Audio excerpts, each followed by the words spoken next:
And I know stock trading is something you have worked with yourself a bit, and I'd love to get more into that topic as well. But before we go too deep into these topics, perhaps we should start by simply introducing yourself. Who is Salla Franzén? Yes. So I work at SEB. I'll start with my job. I'm the Group Chief Data Scientist at SEB. I've been so for the last 3 years, a little bit more than 3 years. And so my job description is to inspire the bank to become more data-driven. Mm-hmm. It's very job. That's a big vision. It's a big vision, and it's a bit scary, and it's also super fun. So when I came in 3 years ago, we had like 3 data scientists working in that team. And the last years we've grown. So now there's 11 of us. I always forget myself for some reason. And 8 of them are sort of hardcore data scientists. And then I have 2 people that are really skilled in data visualization, because those 2 kind of tend to go hand in hand. Okay. So we work in loads of different use cases across the bank and have done so since the beginning.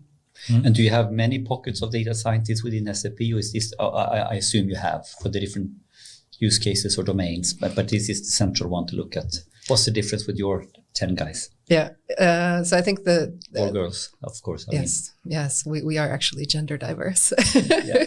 When I say guys, I mean the team. Good. No, so I mean, we have data scientists working in many different parts of the organization. So we're going for something called a federated approach. And I think, so for me, the main point is that the data scientists working in the organization should be happy. Mm-hmm. And I think a data scientist tends to be happy when they have data to look at and some interesting question, and they get the attention from the business that they need. Mm. And so we have some people working in sort of more mature parts of the organization, and they actually work locally. And then they tend to... More embedded. Yeah. And they tend to like to come to our weekly meetings. We have a data science community to try to like keep the team spirit alive. Mm-hmm. And then we have other parts where the maturity is sort of growing. And there we have maybe some data scientists there and some in my team sort of collaborating. Mm-hmm. And then we have other areas where we're just starting. And then it makes sense to have this sort of central team that can come in and help. So you are working on the group level and you're supporting. And then when a domain gets more and more mature, the typical journey is that they then find their own little team locally. Yeah, and sometimes it's people from my team that sort of fall in love with some area, and then I'm more than happy for them to join that team or to blossom into the organization. Yeah, I always tell my team that once they come to my team, they will never leave. They might leave sort of physically, but emotionally they will always be be in my team. That's the way. And SEB is a super interesting one, of course, but it's more to Salla than SEB, I guess. Yeah. Perhaps you can start or talk a bit about your background as well before SEB. Yeah, sure. So I grew up in quite many different countries. So I'm a Finnish citizen to start with, and now I'm a Swedish citizen as well. I lived in Saudi Arabia, Bahrain, Finland, obviously, the UK, and France before the age of 17. Oh. And then when I was done with like high school, I decided to come to Sweden because at the time I had a boyfriend who was Swedish. And I chose Uppsala University because it's like a good university. It's well renowned internationally. And I was going to do like 6 months of math and then do something that would give me a job. Because at the time mathematicians were not something, I mean, my uncle was a mathematician, but I think it didn't really feel like it was something that you could get like a proper job with. So I did 6 months of math, and then I did 6 more months of math, and then I did a year more, and suddenly I was sort of accepted to the PhD program. And then 10 years later, I finished my PhD thesis, and then I did a postdoc in Oslo and in Sundsvall.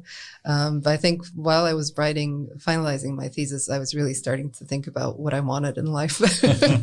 And this is theoretical mathematics. Yeah, exactly. Just theoretical math, topology, geometry, analysis, algebra. And I tried to read a bit about your PhD thesis as well in theoretical math, and I must say it was really hard to comprehend. But if you were still to try to describe your thesis work and your main focus areas, how would you describe it? Yeah, that's a good question. let's see how good I am at explaining stuff. So I think, so I was working in several complex variables. So it's like complex analysis in one dimension it's the wave equation. It's all of these equations that were very beneficial for engineering. And then as a mathematician, you start to think, okay, but what if we add another variable? Does that make things more fun?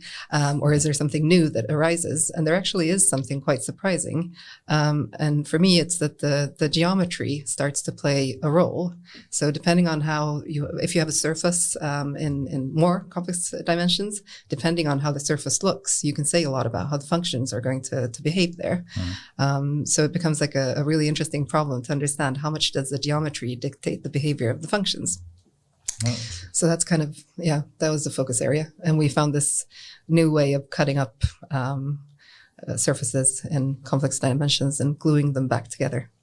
Yes. And making some proofs for that. So you said something about that your supervisor had worked on this problem earlier, and now the math was evolving, and the whole idea for the thesis was new ways to look at this problem. Could you elaborate a little bit more? What was the new part of looking at the mathematical problem? Yes, I think there's been a lot of sort of advances in both differential topology and differential geometry. And both of these tools were kind of needed in order to be able to actually glue together the sort of stuff that you cut. So you have a surface, and then you cut it in a smart way. And the smart way of cutting is also quite new. So that's like a theory that was developed probably in parallel with when my supervisor was looking at that problem.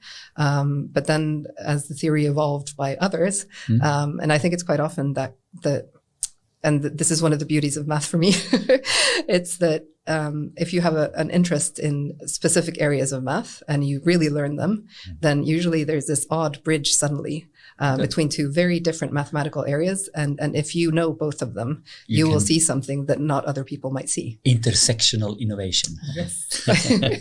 Unification of theories in some way. Oh, that's another way. Yeah.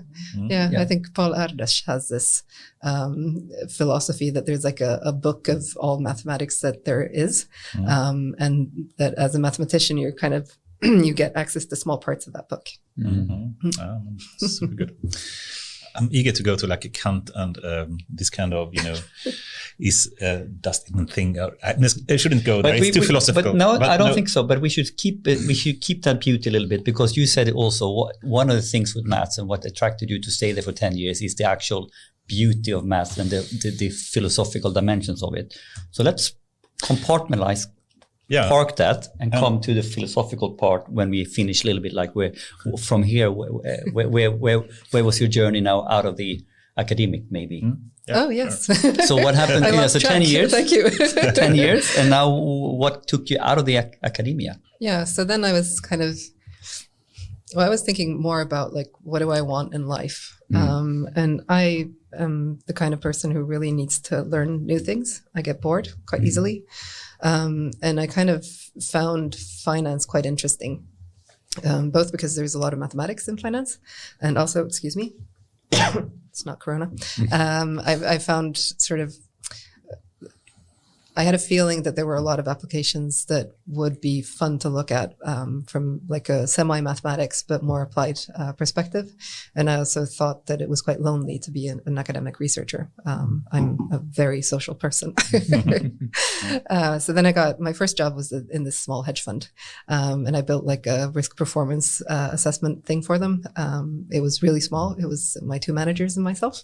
And they were probably the best people to introduce me to finance, because they took so much time to really explain, like, how does trading work? If you look at markets, what should you be looking at? And why is there a spike in this curve? And it was the perfect learning opportunity. And they treated me so well. And what was the problem that they wanted you to help them solve mathematically? Yeah, so the first problem was to create like a system in order to be able to monitor how the fund was performing. But they had sort of a systematic way of investing. So they invested in the US equities based on like customer sentiment from a research team. And the idea was that we could sort of refine the algorithms that they were using in order to identify the best stocks to invest in based on the customer sentiment.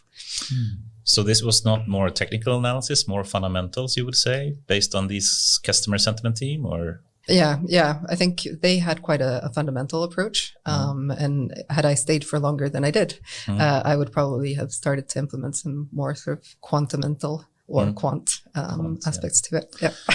Yeah, we've discussed this topic a number of times, and I have some friends that really loves tradings in stocks or currency and whatnot. So one can speak about that for a long time. Someone is claiming, for example, that there is even no point, and I'm not agreeing with this, but some people are saying that there is no point in analyzing fundamentals, and the only thing you need to do is looking at the technical analysis and the curves of stock prices, open and close prices, and whatnot. Would you agree with that?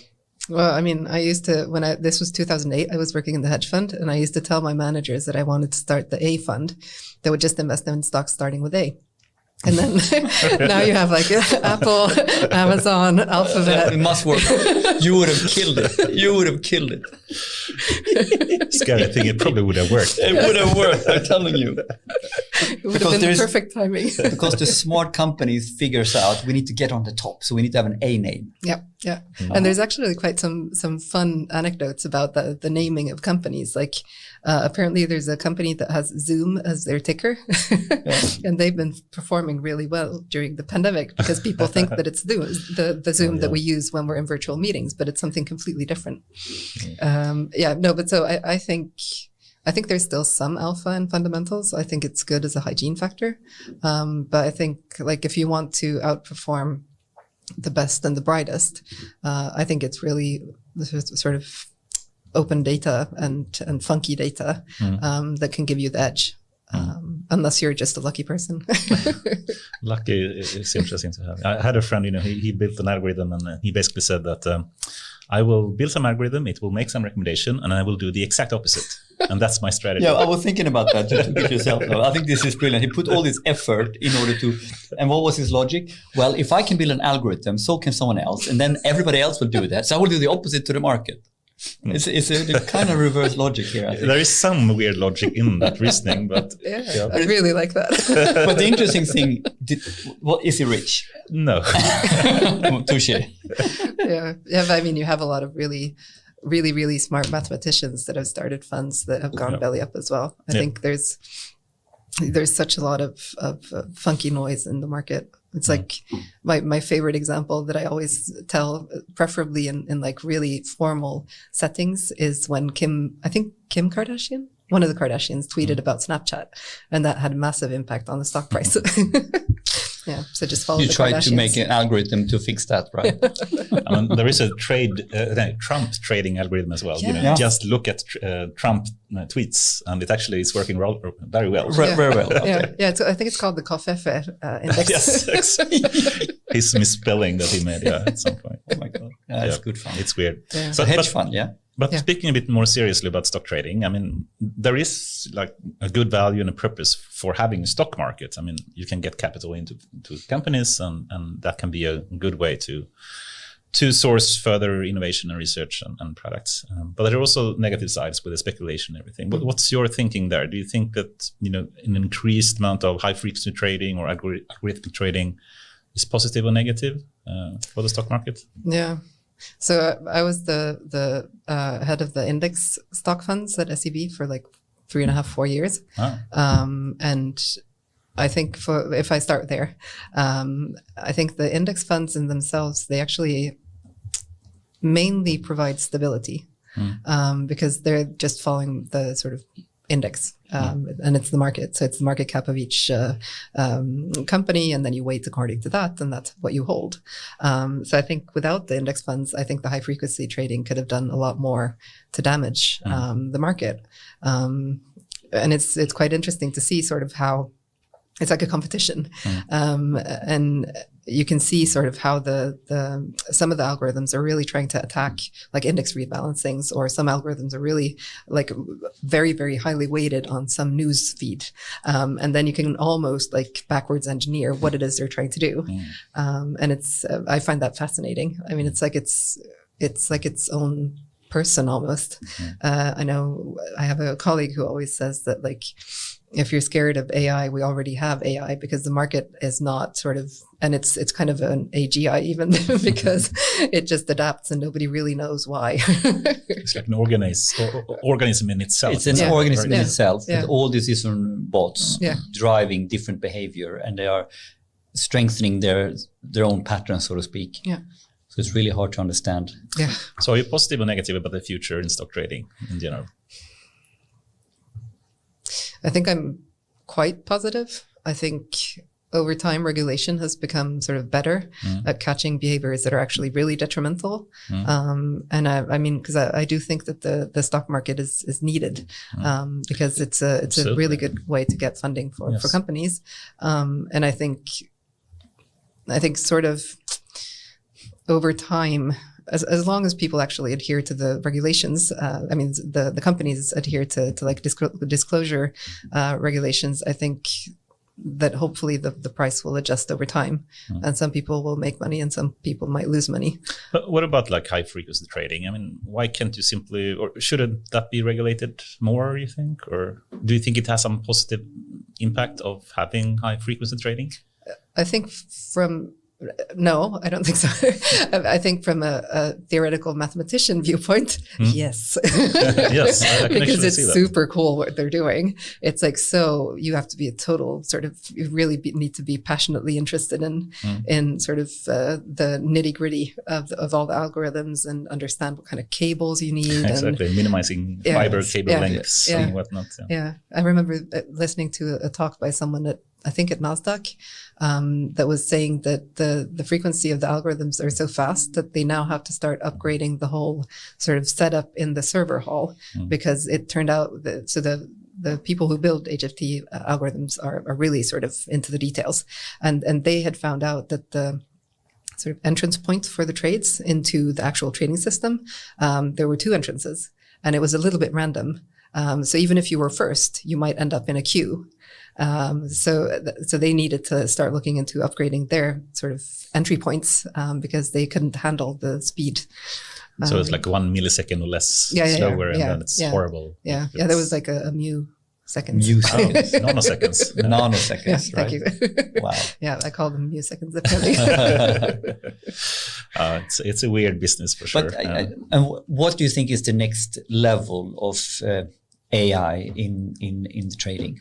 It's because we also talk about the highest robotic approaches, and now we have more fundamental approaches, or more we can analyze sentiment. What happens when we start merging? What's the next level of AI in trading, you think? Where is this going the next couple of years?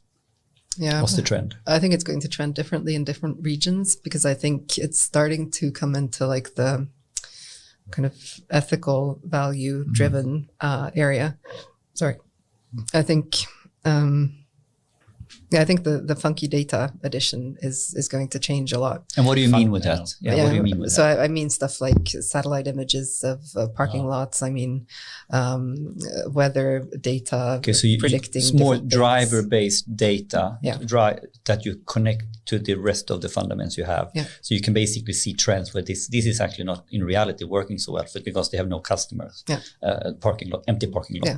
Yeah, because I mean, I think in the like happy 80s, I think the way that a fund manager could get information was to sort of speak to the CEO or speak to someone in the senior management and really listen and understand where the company was going.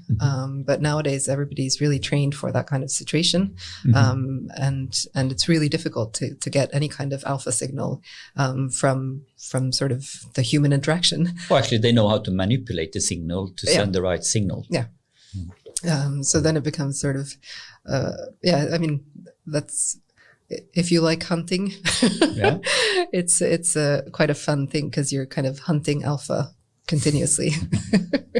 And I like that. So. Yeah. So, and this also goes back to your thesis student, and having some kind of recommender system potentially to help people know what fund to buy or what not. You're going to look for funky data.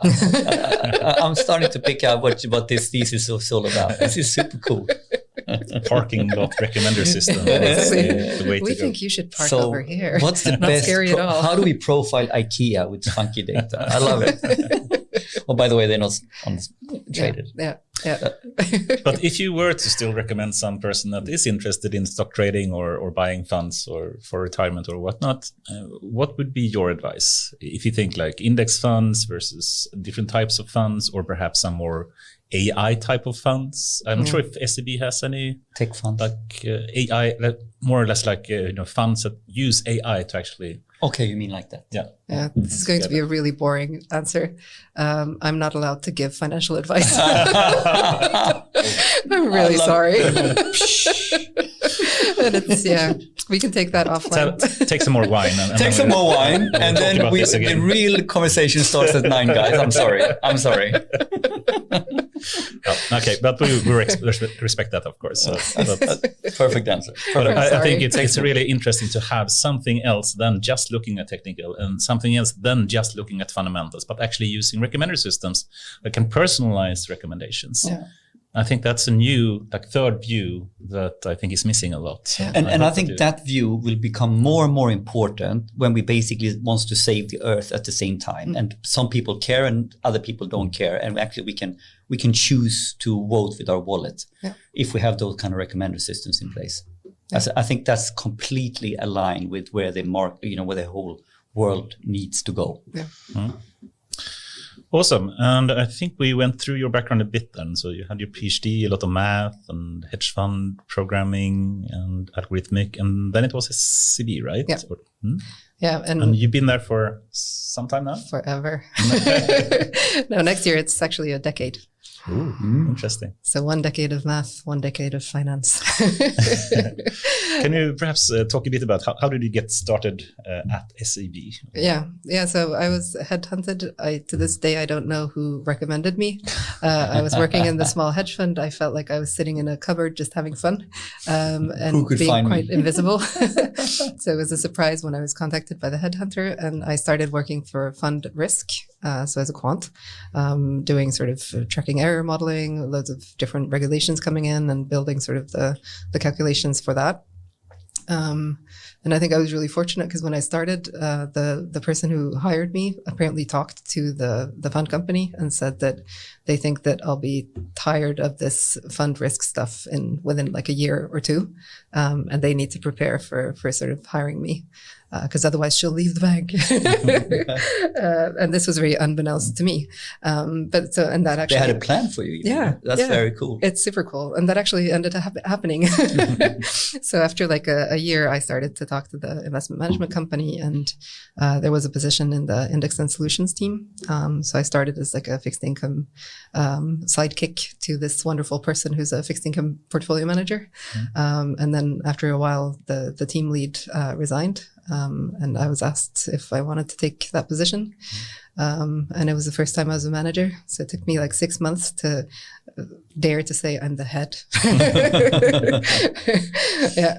And that was really, really fun to be an index portfolio manager, because you have some trades that you can do very, very small, keeping your clients safe. But there are some things that you can do to create small alpha that can compensate for the fee that we have to take to sort of cover for our salaries and systems and trading costs. And now we used the word alpha a couple of times. So maybe explaining what is alpha. Yes. So beta is typically following the market index. Yes. And alpha is what is sort of over after you deduct the performance of the market index. So alpha is everything above index. Yeah. And everything below, I guess. We don't want to know about it. That's your friend's algorithm. You never beat the index anyway. I think it's so frustrating. So he was alpha, beta, was gamma, right? So he had gamma. By the way, we don't want to have gamma indexes. Yeah, that's true.